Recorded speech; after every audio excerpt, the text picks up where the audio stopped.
people coming in my lane. So I'm going to have to stop the vehicle because these guys cannot get out of my lane. And that's the right thing to do. Notice also I have a lane right there. So I have to also watch the vehicles coming out the other way. So now, when it's safe to do so, I proceed to the lane. When I'm all the way in the lane, I shut my signal off.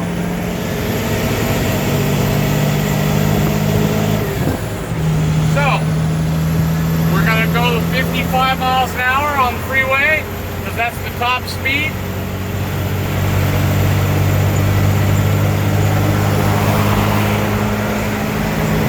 And we're going to be watching the 12 to 15 seconds ahead of 1/4 mile, always maintaining our speed. You can be anywhere from 52 to 55.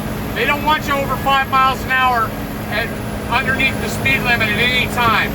They figure that's unsafe for you to be driving at a speed under the speed limit 5 miles an hour unless you have a reason, like you're using your safe speed because of either the distance in front of you or of another vehicle, or a weather condition, or fog, or some other condition that might make you have to go at a safe speed which would be below the speed limit.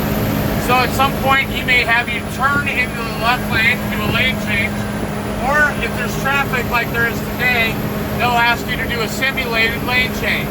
So we're going to do a simulated lane change instead of a lane change. So by doing that, you'd explain, I check my mirrors first. When it's clear, or I check my mirrors first to see if it's clear. Then I turn my signal on to the lane that I'm going to be headed in, and I wait a minimum of 4 seconds.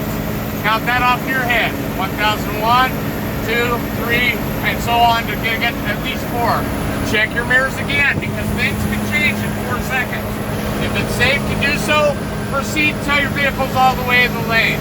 Once it's all the way in the lane, check your mirrors again, then shut your signal off. And continue at the posted speed. Right here, we have a sign they love to get you on. That's No Trucks, Queens Avenue. And remember the exit number. That's exit 342. He's going to wait until you get past it to ask you. So if I'm going to do a lane change from my left lane back to the right, I would check my mirrors. I would turn my signal on. I'd wait a minimum of 4 seconds. I'd check my mirrors again. And then I would proceed into the lane when safe. Once I'm fully in the lane, check my mirrors again, and turn my signal off and proceed at the speed. So we're going to continue driving. We're always watching a 1/4 mile ahead for any cars, or we're looking for clearance signs. So look, there's going to be clearance limits for all these bridges. If they're above 15 feet, they're not going to have a sign. Your vehicle, or this vehicle, is 13'6" high from the top of the trailer to the ground. So no, you're always going to need at least a clearance of above 13'6" to be able to get this vehicle underneath the bridge safely. So I'm looking at all these signs in freeway a half mile. That means there's going to be stoplights. That's what the difference between a freeway and a roadway is. Freeway means there's no stoplights no more. Otherwise, it could just be a highway. So I bring my vehicle down to a speed that's within the speed limit, 45 miles an hour. And again, you saw the signs. That means truck route. The direction would be north, south, east, and west. There you go. You got a highway patrol sign.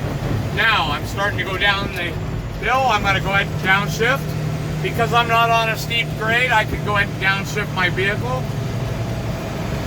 And I'm going to turn my signal on to the right and get the vehicle in the lane.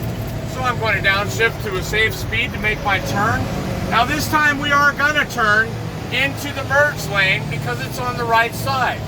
So I have a green light right here for the turn, so I go ahead and make my turn into the merge lane, and then I turn my signal on to the left to let these cars know I'm going to be merging into this lane. I don't turn into a merge lane from the left side if it ends quickly, but I always turn into it from the right. Now right here, we're going to be going up and turning right to go back to the DMV, or which way you'd be taking to go to the DMV. So I go ahead and have my signal on and clutch and brake to stop because I have vehicles close to me. And then downshift. into second gear when I come to a complete stop. Once the vehicle in front of me starts to roll, I can move now safely. I go ahead and down or upshift it into third using my tachometer for the proper RPM. And now I'm going to go ahead and make my turn lane. And this is another one of those lanes where you can see that the curb starts to go out. So I keep my vehicle all the way over here on this line, and I'll go ahead and downshift into third to go nice and slow. Once I see that my wheels have cleared that corner, I go ahead and make my turn. I didn't have to turn all the way into the other lane or anything like that because of the placement of my tires. Now I check the lane, make sure my vehicle's all the way in the lane, and I go ahead and speed up to the speed limit. Again, we have a truck route right here, means trucks can go that way. Doesn't mean that trucks can't go straight, because it doesn't have a truck route sign, but it tells you that's where trucks are mostly going to go. So like the back there, we have an entrance to, say, Kmart or Walmart, and Home Depot. So that's a genuine truck route where trucks are going to need to know which way to go. But as long as there's no signs that say that this is not a truck route, I can drive this truck because it's a 26-footer. I would have to use the truck routes if I was driving anything above 26 foot. So for you truckers out there that are driving a 48 or a 53 foot, you're going to have to follow the truck routes. The only way you can drive around this city is to follow the truck routes. Otherwise, you're going to get a ticket. So anything under 26 or anything under 48 foot, I can drive anywhere without being on a truck route, as long as I'm not on a non-truck route. So we're going to go ahead and turn our signals on. Make sure you signal early every time. We'll be making a right turn here. And again, we have to wait for any pedestrians that might step off the sidewalk. So we make sure nobody steps off. And I go wide enough to make sure my tread tires don't hit. And once my vehicle's in the lane, I check my mirrors and I shut the signal off. Now, speed limit is 35, so I want to go 35. Now, if you'll notice, we're coming up on a overcrossing that has a 14-foot, 10-inch clearance. That's the reason we came this way, so you can see that you have to be watching for that. Now, if my vehicle, any vehicle in the state of California over 14 foot tall must apply and receive a permit to drive on any roads, streets or highways that have any clearance or anything issues. So, if this vehicle was over 14 foot, we'd need to get a special permit. And of course, you'd have to have CHP and everybody else out there going around you. So we're under 14 foot. We know we're clear. Remember that bridge limit or that clearance sign? They're gonna ask you after you pass it, what did it say? Clearance, 14 foot, 10 inches. So we're gonna pull up right here. And we're going to start slowing down and downshifting. Again, I just use the brake only until I downshift, and I let the clutch out. When we get to a safe speed, I'm going to watch my distance between the trailer tires. And once I'm clear, I go ahead and turn. Once I'm in the lane, I check to see that the vehicle's fully in the lane, and I shut my signal off. Coming up on the yellow light. If this light changes and you're driving 35 miles an hour, as long as you have enough clearance or enough space to stop the vehicle, they want you to stop the vehicle. But if you're almost to here, or maybe 20 feet back, and you're driving at 35 miles an hour, it's not going to be safe for you to stop.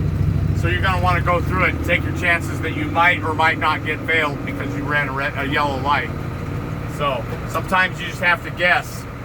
Am I going to be able to stop the vehicle? And if not, then you just got to take that chance. Because it's really up to them whether they fail you or not. If they deem that it was unsafe, then they're going to fail you. If they feel that you are right and you're driving, going through the light, then they won't fail you. But that's just a gamble that you take every time. So I kind of look ahead and notice whether the light has been green or red for a long time. If it's been green for a long time, you might want to think that you might not get through that light because that light may change. But they don't want you to change how fast you approach everything either. So it's kind of a it's kind of a toss-up as to whether you're gonna, whether they're gonna fail you or not. Which I don't know what to say on that one. So anyways, that's the end of our video, and thank you for watching.